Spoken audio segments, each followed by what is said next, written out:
اے عزادار حسینی یہ چلن زندہ رہے، ہاذا خانے سجانے کی لگن زندہ رہے۔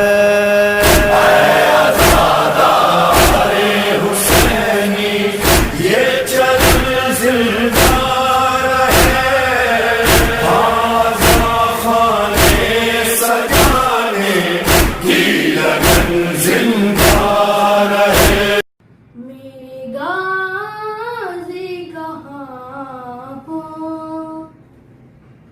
میرے غازی کہاں ہو، تیری جاگیر سے چل پڑا قافلہ، میرے غازی کہاں ہو، اے میرے باوفا اے بہن میرے غازی کہاں ہوں، تجھ کو دیکھے بنا چین آتا نہیں، نوک نیزہ پہ سر تیرا ملتا نہیں، میں زیارت کروں کس طرح میرے غازی کہاں ہوں، میں نے بچپن میں لوری سنائی تجھے، میں نے چلنا سکھایا تھا بھائی تجھے، راہ خار پر مجھ کو چلنا سکھا، میرے غازی کہاں ہو، تیرے بازو مجھے راستے میں ملے، میں نے چادر سمجھ کر وہ سر پر رکھے، بازوؤں پوچھتی ہوں پتا، میرے غازی کہاں ہو، دیکھ کر بہن کو دشت میں ننگے سر، کیا حیا گئی چھپ گئے ہو کدھر، خود چلی بتا دو ذرا، میرے غازی کہاں ہو۔ اعوذ باللہ من الشیطان الرجیم، بسم اللہ الرحمن الرحیم۔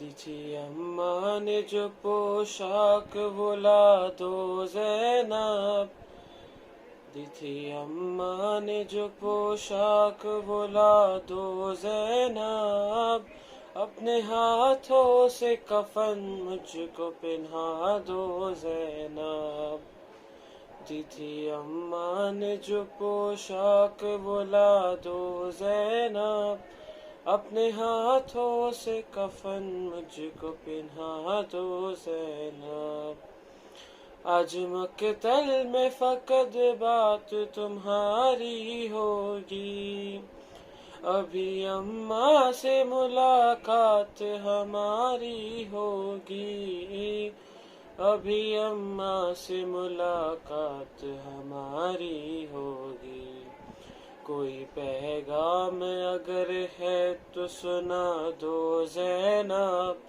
اپنے ہاتھوں سے کفن مجھ کو پہنا دو زینب، ہاتھ پابند رسن بہنا تمہارے ہوگے، مجھ کو رہ رہ کے خیال آتا ہے لاشے سے میرے، مجھ کو رہ رہ کے خیال آتا ہے لاشے سے میرے، تیر کس طرح نکالو گی بتا دو زینب، اپنے ہاتھوں سے کفن مجھ کو پہنا دو زینب، میرے لاشے کی رہے گی تمہیں پہچان بہن، چاک کر دو میرے کرتے کا گریبان بہن، چاک کر دو میرے کرتے کا گریبان بہن، کوئی لوٹے نہ اسے ایسا بنا دو زینب، اپنے ہاتھوں سے کفن مجھ کو پہنا دو زینب، سامنے اپنے سکینہ سے اتروا لو گوہر، سامنے اپنے سکینہ سے اتروا لو گوہر، ابھی کچھ دیر میں لوٹ جائے گا مظلوم کا گھر، ابھی کچھ دیر میں لٹ جائے گا مظلوم کا گھر، یہ امانت کسی گوشے میں چھپا دو زینب، اپنے ہاتھوں سے کفن مجھ کو پہنا دو زینب، قید خانے کی سنبھالو یہ امانت بی بی، گود میں لو اسے مظلوم ہو رخصت بی بی، گود میں لو اس مظلوم کو رخصت بی بی، میرے دامن میری بچی سے چھڑا دو زینب، اپنے ہاتھوں سے کفن مجھ کو پہنا دو زینب، جب سے اکبر گئے بینائی بھی آنکھوں کی گئی، لا کے دے دو علی اصغر کی نشانی کوئی، لا کے دے دو علی اصغر کی نشانی کوئی، کرتا بے شیر کا آنکھوں سے لگا دو زینب، اپنے ہاتھوں سے کفن مجھ کو پہنا دو زینب، گھر سے شبیر جنازے کی طرح سے نکلے، سبھی روتے تھے تکلم در خیمے پہ کھڑے، سبھی روتے تھے تکلم در خیمے پہ کھڑے، شین جس دم کہا مرنے کی رضا دو زینب، اپنے ہاتھوں سے کفن مجھ کو پہنا دو زینب، دی تھی اماں نے جو پوشاک وہ لا دو زینب، اپنے ہاتھوں سے کفن مجھ کو پہنا دو زینب، دی تھی اماں نے جو پوشاک وہ لا دو زینب، اپنے ہاتھوں سے کفن مجھ کو پہنا دو زینب۔ قرأ الفاتحہ۔ بسم اللہ الرحمن الرحیم، الحمد للہ رب العالمین، الرحمن الرحیم، إياك نعبد وإياك نستعين، اهدنا الصراط المستقيم، صراط الذين أنعمت عليهم غير المغضوب عليهم ولا الضالين۔ مومنین اکرام، ایک مرتبہ سورہ الحم 3 مرتبہ سورہ توحید پڑھ کر جملہ مرحومین مومنین مومنات اور مرحومین اراکین انجمن سب کے ارواح کو پڑھ کر بخشیں۔ بسم اللہ الرحمن الرحیم۔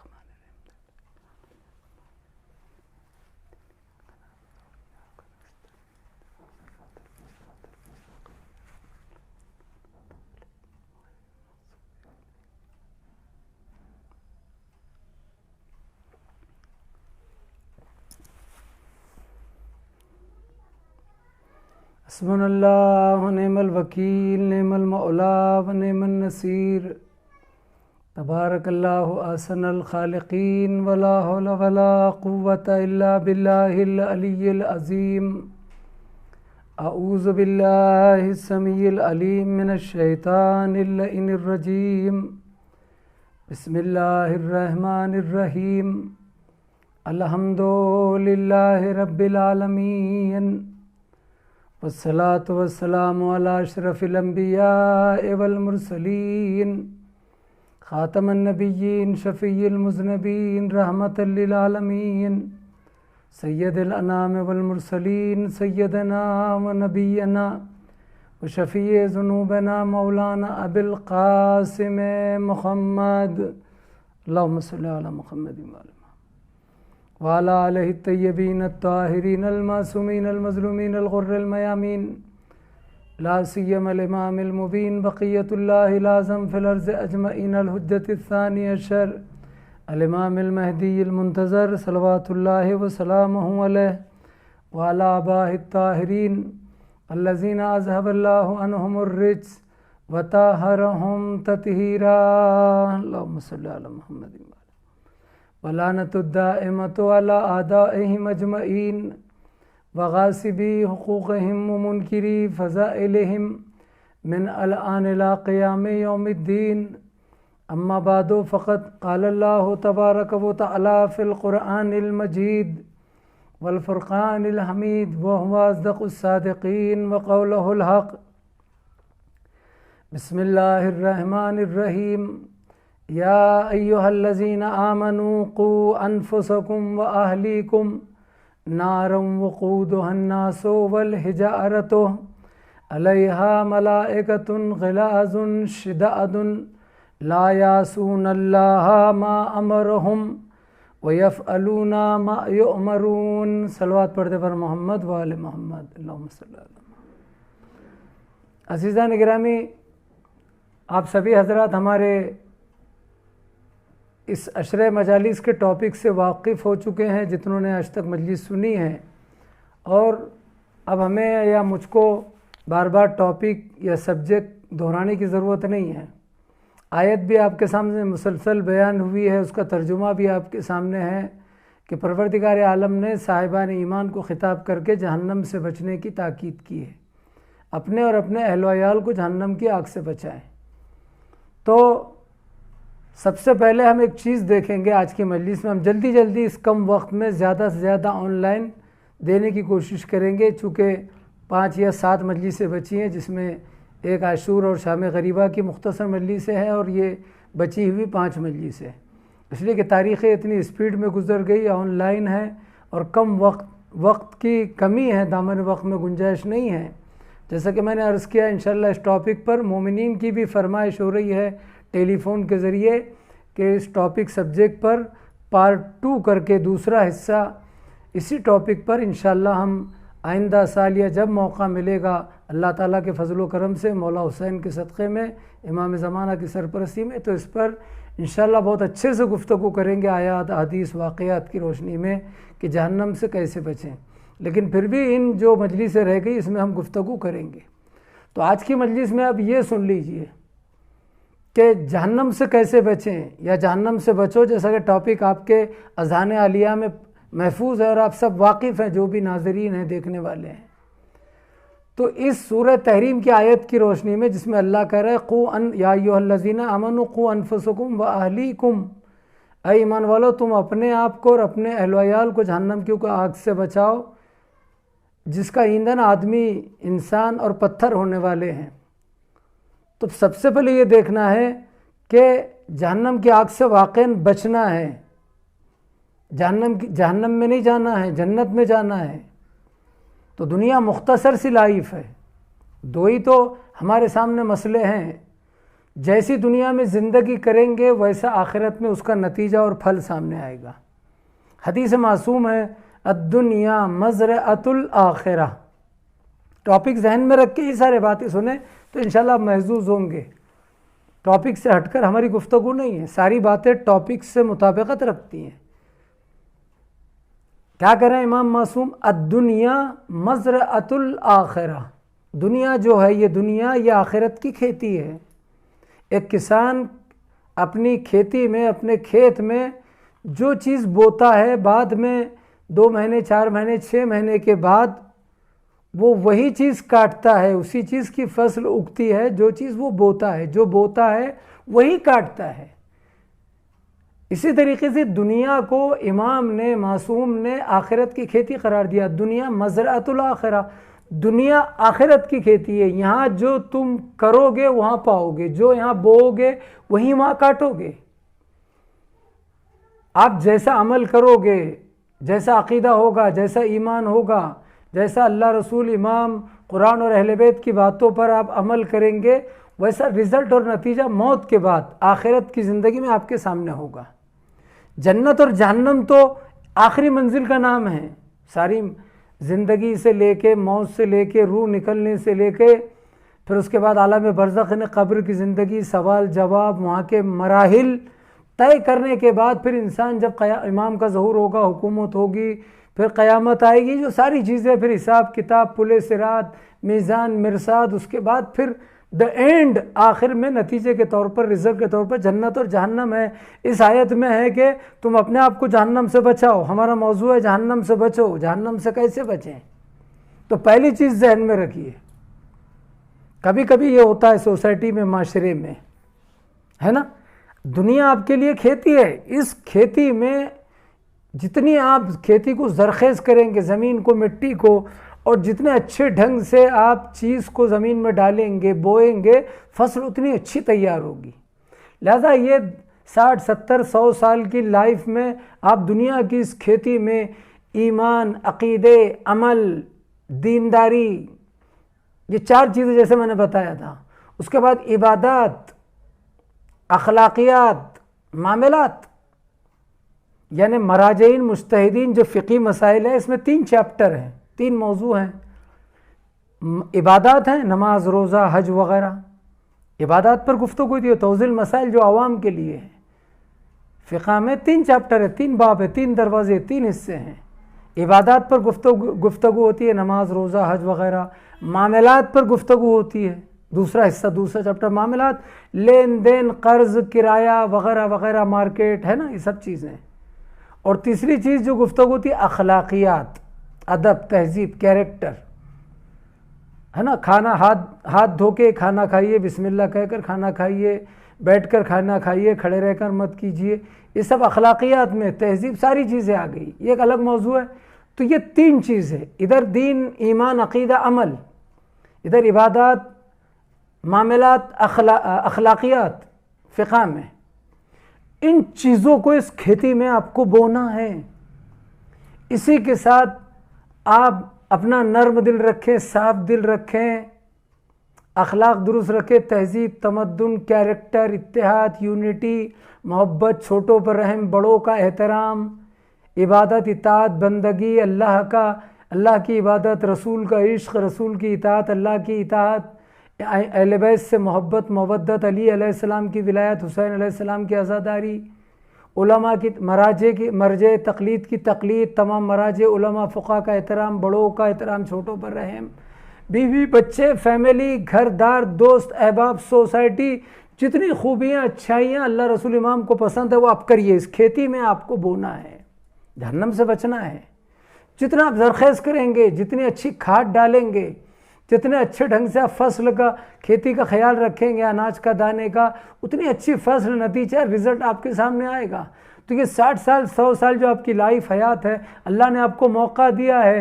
اس میں ایمان ہو، عقیدہ ہو، عمل ہو، اخلاقیات ہو، عبادات ہو، معاملات ہو، وہ ساری چیزیں ہو، تو پھر آپ کی فصل لہلہاتی ہوئی قیامت میں آپ کے سامنے ہوگی. اب اور اس بیج جو آپ نے بویا ہے، اس کا اچھا اناج، نتیجہ، رزلٹ آپ کو ملے گا. لِيَبْلُوَكُمْ أَيُّكُمْ أَحْسَنُ عَمَلًا. آپ کے عمل اور کردار اور عقیدے میں حسن ہونا چاہیے، خوبصورتی. تو یہ چیز ذہن میں رکھیں. یہ جہنم سے بچنا ہے. کیسے بچیں؟ سمجھ رہے ہیں؟ کوئی مجمع نادان نہیں ہے. اہل علم، مسلمان، صاحبان ایمان، اہل اسلام کا مجمع ہے.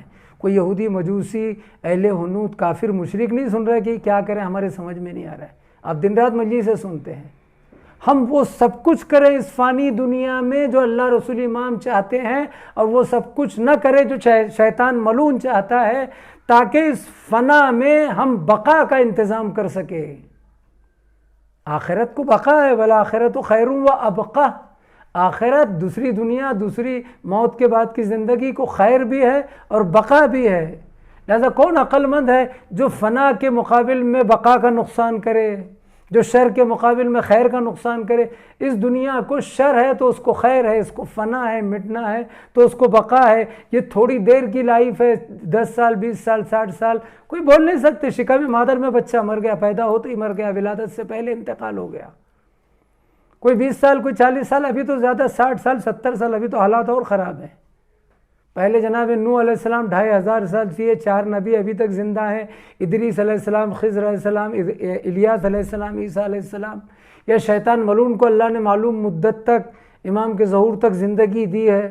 یا جب پہلے لوگ بڑی بڑی حیات پاتے تھے، جناب موسیٰ عیسیٰ علیہ السلام کے زمانے میں ایک عابد کی عمر 600 سال تھی، ایک کی 800 سال تھی، لمبی حیات، لمبی صحت اچھی تھی، سب چیزیں تھیں۔ ابھی تو نو گارنٹی ہے کون کتنا جیے گا، امیر، غریب، عالم، جاہل، صحت مند، کمزور۔ لہذا یہ جو دنیا کی لائف ہے چھوٹی سی، اس فنا کو، اس کو اپنے عمل اور عقیدے سے، ایمان سے اتنا زرخیز بنا دیجئے کہ آپ کے عمل، ایمان میں، عقیدے میں حسن پیدا ہو اور آپ کی ہمیشہ کی لائف لہلہاتی، سرسبز و شاداب آپ کے سامنے رہے، خوبصورت، حسین، گڈ، ویری گڈ۔ اللہ رحمان سے قریب، شیطان سے دور، حق سے قریب، باطل سے دور، جنت سے قریب، جہنم سے دور، محمد والے محمد سے نزدیک، ان کے دشمنوں اور مخالفین سے دور، قرآن کی تعلیمات پر عمل ہو، بگڑے ہوئے لٹریچر اور رسالوں پر عمل نہ ہو۔ تو اب ایک پوائنٹ اور غور کرنا ہے آپ کو۔ تو عموماً سوسائٹی میں ایک چیز کیا ہوتی ہے، ہوتا ہے نا ایسا، برین واش، یہ بڑی بدترین چیز ہے۔ برین واش جو ہے یہ کہاں کا ہے، میں اشارہ دے رہا ہوں، یہ کسی کے دربار کا مشن ہے۔ برین واش یہ علی کے در کا مشن نہیں ہے۔ علی کے در کا مشن اخلاق ہے، کردار ہے، عمل ہے، تبلیغ ہے، ترویج ہے، گفتگو ہے، نصیحت ہے، تاکید ہے، اچھی باتیں ہیں، اخلاقیات ہے، امر بالمعروف نہی عن المنکر ہے۔ برین واش کرنا نہیں ہے جناب، یہ تو ایسا ہی ہے، وہ آپ کی بہو اچھی نہیں ہے، وہ آپ کے پڑوسی اچھے نہیں، وہ اللہ رسول امام کے نگاہ میں اچھے ہیں پڑوسی، اللہ رسول امام زمانہ کی نگاہ میں آپ کی بہو اچھی ہے، اللہ رسول امام کی نگاہ میں آپ کا دوست اچھا ہے، وہ عالم اچھے ہیں، وہ مولانا اچھے ہیں، وہ انجمن کے صدر سیکریٹری اچھے ہیں، لیکن لوگوں نے یا دشمنوں نے حسد کی بنا پر ان سے کسی بھی کوئی بھی اینگل سے بات ہو رہی، جیسا چل رہا ہے آج کل، ان کی نگاہ میں وہ آپ کا برین واش کر رہے، وہ برا آدمی ہے، وہ بری بہو ہے، وہ پڑوسی اچھے نہیں ہیں، وہ صدر سیکریٹری اچھے نہیں ہیں۔ تو نتیجہ کیا ہوتا ہے، آپ اس کو اپنا دشمن سمجھنے لگتے ہیں۔ جناب مولانا کہہ رہے اچھا آدمی نہیں، یہ بھی کہہ رہے اچھا آدمی نہیں، ارے پہلے تحقیق تو کر لیجئے، اچھے برے کا سرٹیفکیٹ آپ کے پاس سے کہاں سے آیا؟ ہاں ہم جب جان لیتے کہ اس کا نیچر کیسا ہے، بات چیت کا انداز کیسا ہے، لین دین معاملات کیسا ہے، تو نتیجہ یہ ہے کہ ہماری جو دشمنی ہے وہ ہمارے نفسانی خواہشات کی بنا پر عداوتیں ہیں۔ آج کل جو قوم میں اختلافات چل رہا ہے، یہ میری تحقیق میں نہ مرجعیت کو لے کر ہے، نہ ولایت کو لے کر ہے، بالکل بھی نہیں۔ جہاں شیعہ معاشرے اور سوسائٹی کی شکل میں ہے، جیسے ہمارے وطن میں منچر میں، جنر میں، یا یو پی گجرات میں جہاں 5000 4000 ہے، یہاں صرف ذاتی عداوتیں اور دشمنیاں ہیں جو مذہبی لیول، قومی سطح پر لا کر رکھی جا رہی ہیں۔ ان سے میری ذاتی رنجش ہے، یہ وہاں ہے تو میں یہاں رہوں گا، یہ اس ادارے میں میں اس ادارے میں رہوں گا، یہ اس مشن میں کام کر رہا ہے میں اس مشن میں کام کروں گا۔ یعنی ہم کتنے نادان ہو چکے ہیں کہ اپنی ذاتی دشمنی کے لیے ہم اپنی ہمیشہ کی آخرت برباد کر رہے ہیں۔ ہم جانتے ہیں کہ یہ راستہ حق ہے، لیکن چونکہ یہاں پر وہ آدمی کام کر رہا ہے جس سے ہمیں عداوت، دشمنی ہے۔ آپ باتوں کو سمجھے، یہ ہم جہنم سے قریب ہو رہے ہیں، جنت سے دور، شیطان سے قریب، اللہ سے دور ہو رہے ہیں۔ تو لوگ کیا کرتے ہیں، برین واش کرتے، بہکاتے ہیں۔ مولا امیر المومنین کے خلاف کیا کیا گیا، 70,000 ممبروں کا استعمال کیا گیا علی علیہ السلام کے خلاف، علی علیہ السلام کے فضائل و مناقب کے خلاف، کتنی پبلسٹی کی گئی۔ ایک شخصیت، ایک ذات کے لیے 70,000 ممبر اس کے خلاف بولے، بتائیے اس شخصیت کا کیا ہوگا، اس ہستی کا۔ لیکن وہ نہیں جانتا تھا علی اس کے بندے تھے جو اعلیٰ تھا، اور اس نے اس علی کا نام علی رکھا تھا، خود بھی بلند تھا، علی کو بھی بلند رکھا ہے۔ یاد رکھیے، دنیا حق کو مٹا ہی نہیں سکتی۔ پیغمبر کہہ چکے تھے حق علی کے ساتھ ہے، علی حق کے ساتھ ہے۔ نہ کوئی حق کو مٹا سکتا ہے، نہ کوئی علی کو مٹا سکتا ہے۔ دنیا جتنا اہل بیت کو مٹانا چاہیے، قدرت نے اتنا ہی بلند کیا، اتنا ہی ابھار دیا۔ آج اس کی دلیلیں آن لائن اتنا وقت نہیں کہ میں زیادہ فضائل مناقب یا نکات پیش کروں. کل میں نے پرسوں ایک مجلس میں کہا تھا ایک چھوٹا سا نقطہ پوائنٹ ذہن میں لے لیں آپ، ٹاپک کو ذہن میں رکھ کے. کربلا میں ایک مظلوم کے مقابل میں ہزاروں لاکھوں جمع ہوئے تھے. آپ کسی بھی آج کے انسان سے، مفتی، مجتہد، شیعہ سنی سے پوچھ لیں کہ ان ظالموں میں سے جو حسین کے مقابل میں کھڑے ہوئے تھے، عیش و آرام میں مصروف تھے، حکومتوں کی لالچ تھی، کرسی کی لالچ تھی، سرداری تھی، کمانڈر تھے، پانی تھا، کھانے پینے تھے، ادھر بھوک پیاس مصائب و آلام تھے. لیکن بتائیے اگر یہ خدا کے لیے نہیں تھے اہل بیت، اگر خوشنودی خدا میں ان کی سانسیں صرف نہ ہوتی کربلا والوں کی، تو آج ان ظالموں میں سے کسی ایک کا نام بھی ہے، قبر کا نشان بھی ہے، وجود بھی ہے، کہاں گئے؟ لیکن یہ 72 کا وجود ہے، پوری دنیا کے دلوں میں 72 بسے ہوئے ہیں. ہر دل میں ان کا ایک روضہ بنا ہے، ہر دل میں ان کا ایک روضہ مرکز زری بنی ہوئی ہے. ہر شہر میں انسان کو بیدار تو ہو لینے دو. ہر قوم پکارے کہ ہمارے حسین، ہم سے زیادہ ہندو بھائی حسین کا محرم کا انتظار کرتے ہیں. یہ کیا ہے؟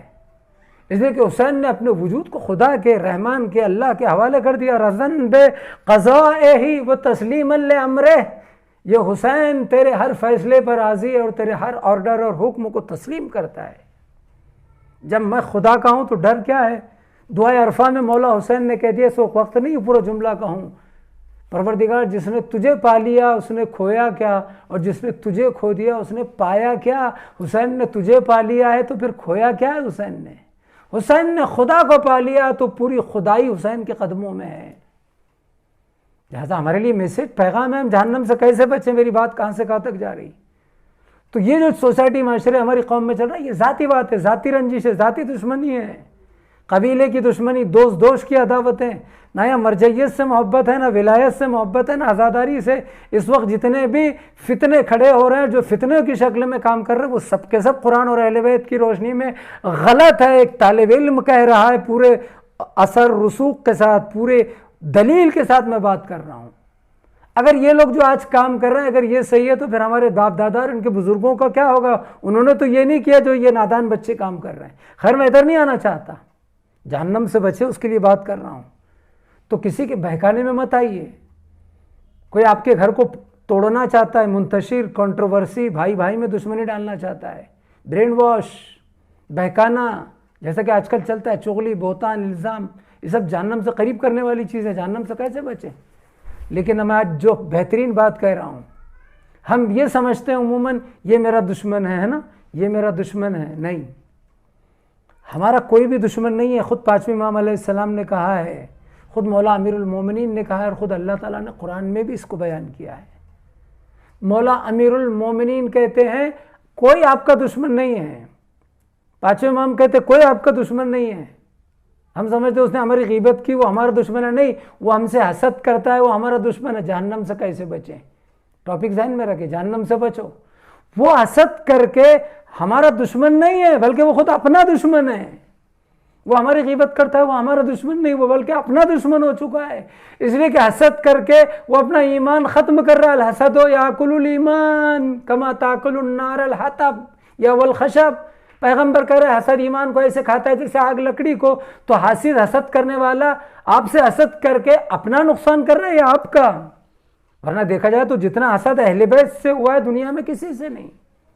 انبیاء سے حسد ہوا، نبیوں سے، اماموں سے، مولا علی کی ذات سے، مولا حسین سے. کربلا کیا ہے؟ حسد ہے. شیطان مولود نے آدم سے حسد کیا، قابیل نے حابیل سے حسد کیا. حسد کرنے والا اپنا نقصان کرتا ہے.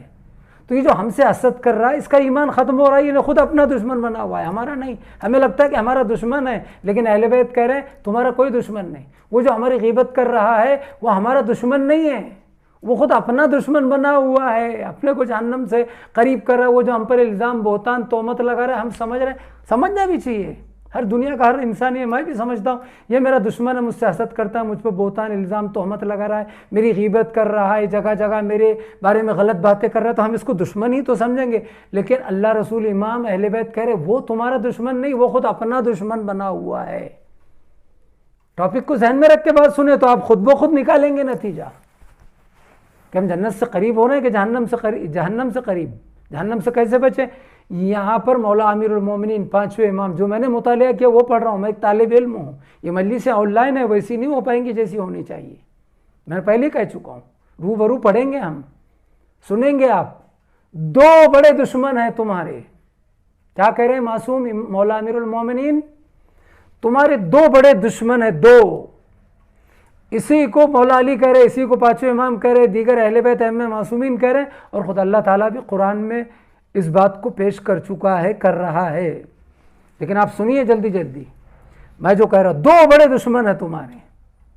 مولا علی کہہ رہے تمہارا ایک دشمن جو بہت بڑا ہے وہ تمہارا اپنا نفس ہے، یعنی بات آئی نا، وہ جو حسد کر رہا ہے، دشمنی عداوت آپ کے بارے میں، آپ کی غیبت کر رہا ہے، آپ کی چغلی کھا رہا ہے، تو وہ ہم سمجھ رہے ہیں ہمارا دشمن ہے، وہ نہیں، وہ تو خود اپنا دشمن بنا ہوا ہے۔ اس لیے کہ مولا علی کہہ رہے ہیں تمہارے دو بڑے دشمن ہیں، جس میں ایک بڑا دشمن خود تمہارا اپنا نفس ہے، یعنی ہر انسان خود اپنا دشمن بنا ہوا ہے۔ وہ نفس ہمارا سب سے بڑا دشمن، یعنی میرا دشمن خود میرا نفس، میں، یہ میرا نفس، کل نفس ذائقۃ الموت۔ جناب یوسف علیہ السلام نے کہا ہے نا قرآن مجید میں، جناب یوسف نبینا علیہ السلام نے، اعیذ نفسی، اعیذ نفسی، قرآن کی آیت ہے، ان النفس لامارۃ بالسوء الا ما رحم ربی، میں اپنے نفس سے اللہ کی پناہ چاہتا ہوں۔ اللہ جب زلیخا کا واقعہ ہوا ہے وہ سب آپ نے دیکھا ہے، سنا ہے، سیریل بھی ایران نے بنائی ہے۔ اعیذ نفسی، میری ایک نامحرم پر نگاہ پڑ گئی، اب میں دیکھے جا رہا ہوں، تو کوئی آپ سے تھوڑی کہہ رہا ہے کہ نامحرم خوبصورت عورت کو دیکھیے، اس کے حسن و جمال کو دیکھیے، یہ تو شیطان کا تیر ہے، یہ نفس ہے، آپ کا خواہش، آپ کا نفس آپ کو ورغلا رہا ہے۔ یہاں بات کو ذہن میں رکھیے، آپ گانا سن رہے ہیں انٹرسٹ سے، ایسے ہی ہیڈ فون لگا کر مزے سے گانا سن رہے ہیں، تو کوئی آپ سے کہہ رہا ہے آ کر گانا سنیے؟ کوئی بیٹھا ہے؟ کسی نے نہیں کہا آپ گانا سنیے، آپ وہ نامحرم عورت کو دیکھیے، آپ چوری کیجئے، آپ زنا کیجئے، نعوذ باللہ، آپ فعل حرام انجام دیجئے۔ یہاں پر یہ ساری باتیں ذہن میں رکھیں۔ یہاں پر مولا علی کہہ رہے دو دشمن ہیں تیرے، دو ہی سب سے بڑے دشمن، ایک تیرا اپنا نفس اور ایک شیطان۔ شیطان آدم علیہ السلام سے لے کر قیامت تک تمام اولاد آدم کا، جب تک وہ زندہ رہے گا امام کے ظہور تک، وہی تو سب سے بڑا دشمن ہے۔ اس لیے کہ اللہ قرآن میں کہہ رہا ہے ان الشیطان لکم عدو مبین، ان الشیطان لکم عدو مبین، بے شک اللہ کہہ رہا ہے، اللہ اللہ اللہ، مولانا مجتہد مفتی اعظم نہیں کہہ رہے ہیں، کوئی شرابی بیوڑا جاہل ان پڑھ گوار پاگل دیوانہ نہیں کہہ رہے، اللہ تعالیٰ کی ذات جو آخری ذات ہے، سب سے بڑا، سب سے طاقتور، وہ کہہ رہا ہے ان شیطان لکم عدو مبین، شیطان تمہارا کھلا دشمن ہے، اوپن دشمن، مبین، کھلا۔ ان الشیطان للانسان عدو، الگ الگ انداز میں کہہ رہا ہے اللہ، الگ الگ، پورے قرآن میں الگ الگ آیتیں، انہ لکم عدو مبین، بے شک وہ تمہارا دشمن ہے، انسان ہے، اولاد آدم، ان الشیطان لکم عدو مبین، انہ عدو مبین، ان الشیطان للانسان عدو، الگ الگ آیتیں آپ دیکھ لیجئے، شیطان کی دشمنی اللہ بتا رہا ہے، اللہ بات آئے گی، یہ شیطان انسان تیرا دشمن ہے، دیکھو یہ تمہارا کھلا دشمن ہے، نام لے لے کے الگ الگ انداز میں بتا رہا ہے یہ تمہارا دشمن ہے۔ مولا علی کہہ رہا ہے، اللہ کہہ رہا ہے، ادھر یوسف کی آیت پیش ہوئی کہ میں اپنے نفس کو بری نہیں پاتا، میں بھی ایک انسان ہوں، لہذا میں تیری پناہ چاہتا ہوں، اعیذ نفسی، اپنے نفس کی تجھ سے پناہ چاہتا ہوں۔ اور واقعاً ان النفس لامارۃ بالسوء، یہ نفس ہمیشہ برائی کی دعوت دیتا ہے، الا ما رحم ربی، اگر میرے رب کا رحم میرے شامل حال نہ ہوتا تو یہ نفس وہی کام کرواتا جو شیطان چاہتا ہے، یہ نفس وہی کام کرواتا جو جہنم کی طرف لے جاتا ہے۔ یہ تو اس کا رحم و کرم ہے جو تم کچھ نیکی کر لیتے ہو، یہ اہل بیت کی محبت کا صدقہ ہے جو ہم کوئی نیکی کر لیتے ہیں، کوئی اچھا کام کر لیتے ہیں، یعنی اس کے کرم اور اہل بیت اطہار کی محبت پہ شک، جو شک کرے وہ ایمان سے خارج ہو جائے۔ رب کا کرم اور رحم ہے اور اہل بیت اطہار رسول آل رسول کی محبت ہے جو ہم چھوٹے موٹی نیکیاں عبادت جو اچھے کام کر لیتے ہیں، ورنہ یہ جو دو بڑے دشمن ہیں، مولا علی نے جو کہا، قرآن نے کہا، ایک نفس اور ایک شیطان، دونوں کی دشمنی کا اعلان ہو چکا ہے قرآن میں بھی اور معصوم کی زبان پر، معلم قرآن کی زبان پر۔ اس سے بچیے، یعنی ہمارا دشمن نفس ہے، میرا نفس میرا دشمن، آپ کا نفس آپ کا دشمن، اس کا نفس اس کا نفس، بیوی کا نفس، ماں کا نفس، باپ کا نفس، کس کا بھی ہو سکتا ہے۔ ساس ظالم بن جائے تو ساس اپنی دشمن بن چکی ہے، اس کا نفس، بہو خطرناک ہو جائے تو بہو کا نفس،